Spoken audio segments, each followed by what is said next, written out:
a partir de la pandemia, a partir de estas, digamos, de las recomendaciones que han hecho diversos organismos internacionales y autoridades de salud para impedir la movilidad, cada estado ha adoptado diferentes posturas, ¿no?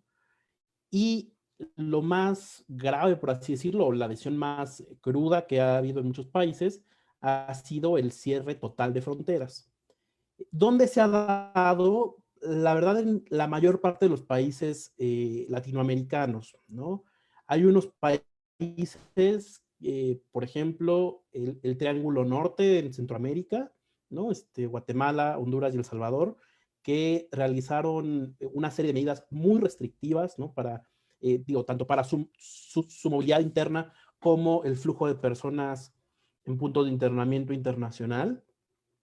Se suspendieron muchos vuelos, se suspendieron entradas por carreteras, en fin, en el caso de Sudamérica también muchos países limitaron la entrada y salida del país, en específico estoy pensando en Colombia, en Perú, en Bolivia, ¿no? Que hicieron una suspensión o un cierre de fronteras muy agresivo, ¿no? O sea, dando permisos muy extraordinarios tanto para la salida como para la entrada.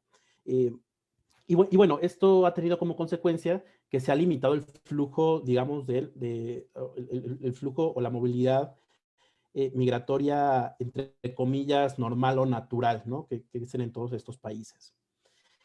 Eh, ¿Cuál es el gran problema? Que usualmente las políticas migratorias no están pensadas en un enfoque en materia de derechos humanos, que sería, pues bueno, estos acuerdos que hicieron en el marco de la ONU sobre migración ordenada y segura, sino que se hacen desde un punto de vista punitivo, ¿no? Se hacen desde un punto de vista de seguridad pública, ¿no? En donde lo que está detrás es un prejuicio de que las personas migrantes son peligrosas. Ese es el, eh, desde ahí se ha construido todo el andamiaje institucional y de políticas de todos estos países, incluido México y Estados Unidos, por supuesto. Dentro de este imaginario de que las personas migrantes son peligrosas, ahora con el COVID eh, se refuerza la idea porque no solamente son peligrosas, porque vayan a causar destrozos, miedo, ¿no? Que es lo que usualmente nos dicen en estos discursos nacionalistas, sino que también ahora van a traer el virus, ¿no? Ese es el gran discurso, ¿no? De estos países. Entonces, ¿cómo evitamos que se propague el virus cerrando las fronteras? Entonces, por lo tanto, podemos hablar de que estas restricciones a la seguridad o a la salud públicas realmente son restricciones encubiertas a una migración ordenada y segura, ¿no?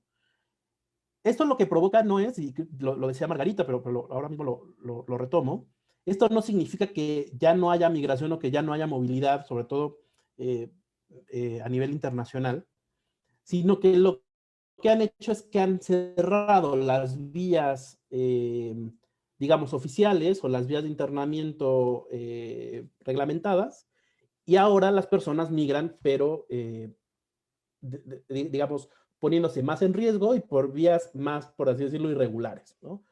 Eh, y porque eso no se va a detener, sobre todo pienso en personas, en fenómeno de desplazamiento forzado, las personas que solicitan la condición de persona refugiada, pues esas personas, hay un riesgo en su integridad y su vida, y ese riesgo no ha cesado a pesar de la pandemia, ¿no?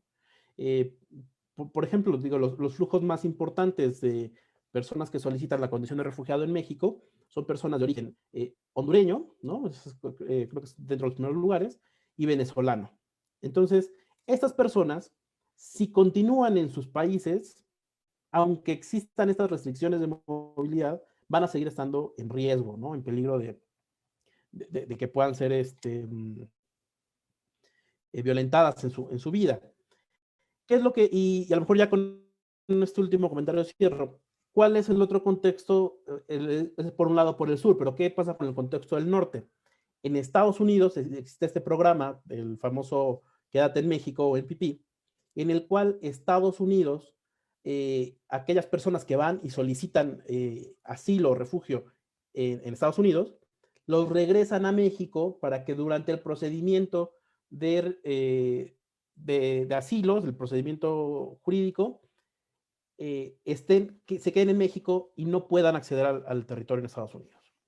Esto ya existía antes de la pandemia, esto ya existía desde 2019.